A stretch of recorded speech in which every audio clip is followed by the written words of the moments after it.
आज मैंने बहुत सोचे के बाद एक चीज़ तो मन में आई। oh, no! कि चलो यार आज कोई गहरी चीज़ लिखें, कोई गहरी बात लिखें।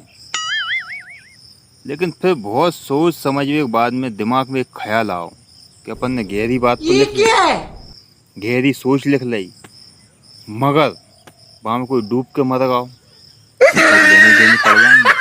जिस भैया रहने दो, गहरी मेरी नहीं लिखें, उतली बहुत है, मगर लेने देने पड़ जाएंगे।